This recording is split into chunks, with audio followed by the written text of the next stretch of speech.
ভাঙনের পর জমি বিতর্কে উত্তপ্ত বীরভূমের শিবপুর।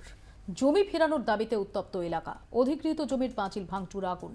পুলিশের হস্তক্ষেপে নিয়ন্ত্রণে আসে পরিস্থিতি।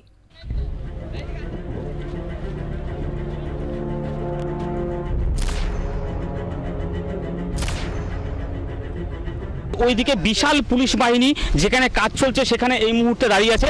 অন্যদিকে একদমই ওইখানে যেমন পুলিশ প্রশাসনের কড়া নিরাপত্তা এবং সেই নিরাপত্তার মধ্যে তারা কাজ শুরু করার প্রশাসনের তরফ থেকে চেষ্টা করা হচ্ছে। হয় শিল্প না হলে জমি ফেরত, এই দাবিতে দিনভর উত্তপ্ত বীরভূমের শিবপুর। বোলপুর থেকে মাত্র 8 কিলোমিটারের দূরত্ব। শিবপুরের এই 300 একর জমির ওপরেই গীতবিতান সিটি ও বিশ্ববাংলা বিশ্ববিদ্যালয় গড়ার সিদ্ধান্ত ঘোষণা করেছে রাজ্য সরকার। সরকারি এই সিদ্ধান্তের পরেই ক্ষোভ দানা বেঁধেছে কৃষকদের। তাদের দাবি, শিল্পের জন্য অধিগৃহীত জমিতে শিল্পই হোক, আবাসন শিল্পে লাভ নেই কৃষকদের।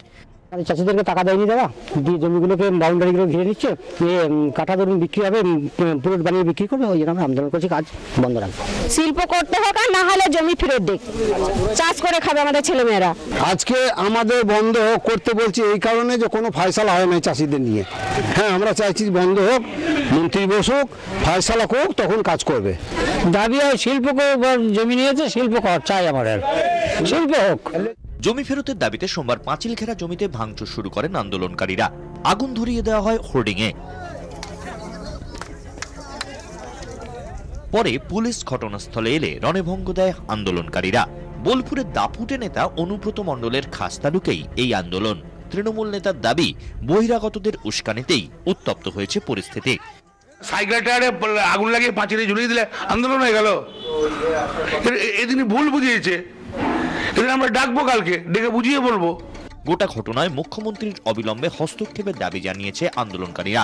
সমস্যার সমাধান না হলে আদালতে যাওয়ারও হুঁশিয়ারি দিয়েছেন তারা। যদি শিল্প না হয় তাহলে জমি ফেরত দিতে হবে, এই স্পষ্ট দাবিতেই এই আন্দোলন যে আগামী সময়ে বৃহত্তর রূপ পেতে চলেছে এটা খুব বোঝাই বাহুল্য। ক্যামেরাম্যান অমরনাথ দত্তের সাথে প্রসেনজিৎ মালাকার, 24 ঘন্টা।